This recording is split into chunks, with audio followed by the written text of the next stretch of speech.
যাব লাগিছিলে কোৰ্টৰ পৰা চিঠিখন গৈছে আমাৰ CIDৰ পৰা চিঠিখন পৃথিৱীৰ কোন CIDক আপোনাৰ ছিংগাপুৰ গভৰ্ণমেণ্টে পাত্তা দিব নিজে আপোনালোকে কওক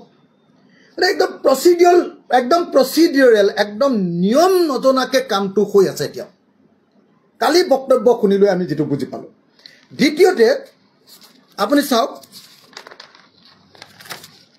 114 নম্বৰ BNSS ৰ সেকশন তাত কি কৈছে assistance in securing transfer of person এই যে মানুহক যে তাৰ পৰা লৈ আহিব লাগিব হেতুত কি কৰিব লাগিব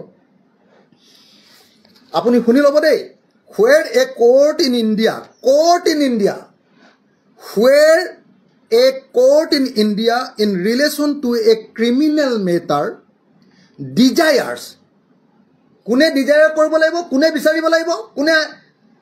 বিচাৰিব লাগিব কোনে court of to a criminal কি কয় a court of India এখন কোর্টে বিচাৰিব লাগিব desires that a warrant for a arrest of any person to attend or produce a document or other things issued by it shall be executed any place in a contracting state hekhon dekhot it shall send such warrant in duplicate in such form to such court kale puthiabo laibo such court hekhon courtole puthiabo laibo judge or magistrate through such authority as the central government may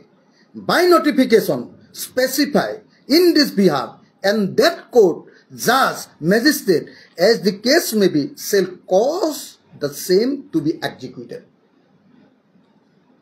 nije pohilok apoloke tar pisot aru subsection aru duta ase মই গাইনে থাকো গতিকে আপোনালোকে নিজে দেখিছে যে এই তদন্ত ভেকু ভাওনাত পৰিণত হৈ আছে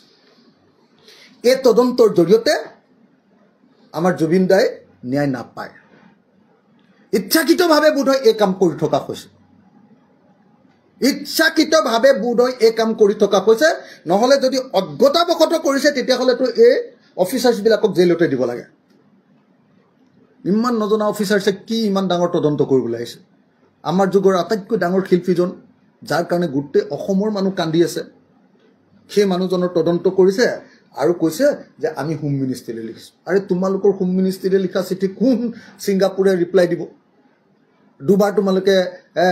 সামন পঠিয়ালা নটিচ পঠিয়ালা ৰেসপন্স কৰিলে নকৰে কাৰণ নিয়মটো কি ইয়াৰ পৰা কোৰ্টৰ পৰা দিব লাগে যদি কোৰ্টৰ পৰা যায় মিউচুৱেল এগ্ৰিমেন্ট ট্ৰিটি অনুসৰি তেওঁলোকে ইনফৰমেশন দিবলৈ বা মানুহ পঠিয়াবলৈ বাধ্য